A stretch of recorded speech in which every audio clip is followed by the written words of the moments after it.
গাজা পুনর্গঠনে প্রস্তাবিত board of piece বা শান্তি পরিষদে যোগ দিতে আগ্রহী দেশগুলোকে দিতে হবে $100 কোটি, যা খরচ করা হবে ধ্বংসস্তূপে পরিণত হওয়া গাজা উপত্যকা পুনর্গঠনে।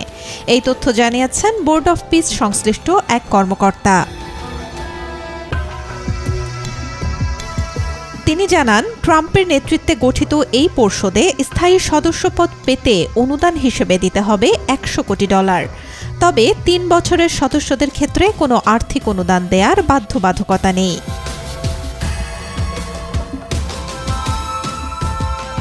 এই বোর্ডের সদস্য হতে 8টি দেশকে আমন্ত্রণ জানানো হয়েছে বলে জানান ওই কর্মকর্তা। Bharat, Australia, Pakistan, Jordan, Greece, Cyprus, Hungary ও ভিয়েতনামকে আমন্ত্রণ জানানো হয়েছে। এর মধ্যে বোর্ডে যোগ দিতে রাজি হয়েছে হাঙ্গেরি ও ভিয়েতনাম।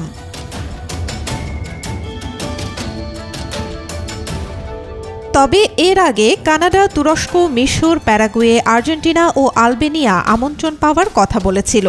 তাই এখন পর্যন্ত মোট কতটি দেশকে আমন্ত্রণ জানানো হয়েছে তা স্পষ্ট নয়।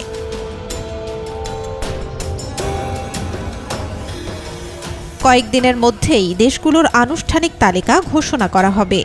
ধারণা করা হচ্ছে সুইজারল্যান্ডের দাভোসে ওয়ার্ল্ড ইকোনমিক ফোরামের বৈঠকের সময় এই ঘোষণা হতে পারে।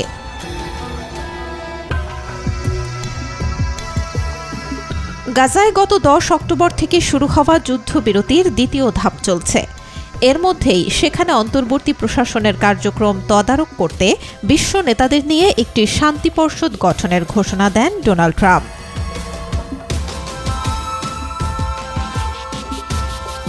শান্তি পরিষদের সদস্যরা গাজায় পরবর্তী পদক্ষেপ তদারক করবেন। পরিকল্পনার মধ্যে রয়েছে গাজায় একটি নতুন ফিলিস্তিনি কমিটি গঠন, একটি আন্তর্জাতিক নিরাপত্তা বাহিনী মোতায়েন, হামাসকে নিরস্ত্রীকরণ এবং যুদ্ধবিধ্বস্ত ভূখণ্ডটির পুনর্গঠন।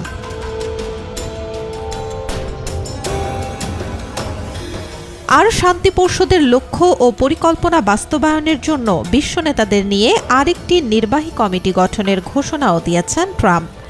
নির্বাহী কমিটির সদস্যদের মধ্যে আছেন যুক্তরাষ্ট্রের পররাষ্ট্রমন্ত্রী মার্কো রুবিও, ট্রাম্পের বিশেষ দূত স্টিভ উইটকফ, ট্রাম্পের জামাতা জ্যারেড কুশনার, যুক্তরাজ্যের সাবেক প্রধানমন্ত্রী টনি ব্লেয়ার সহ আরও অনেকে।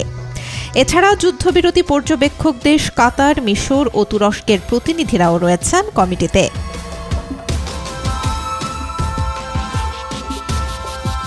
ইসরায়েলের সঙ্গে সম্পর্ক খারাপ হলেও হামাসের সঙ্গে সুসম্পর্ক রয়েছে তুরস্কের।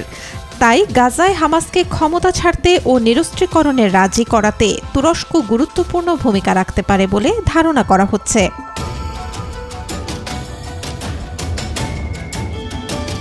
তবে কমিটি গঠন নিয়ে আপত্তি জানিয়েছে ইসরায়েল। বলছে তাদের সঙ্গে কোনো সমন্বয় ছাড়াই এই কমিটি গঠন করা হয়েছে। এটি তাদের নীতির সঙ্গে সাংঘর্ষিক। Desk report, B news 24।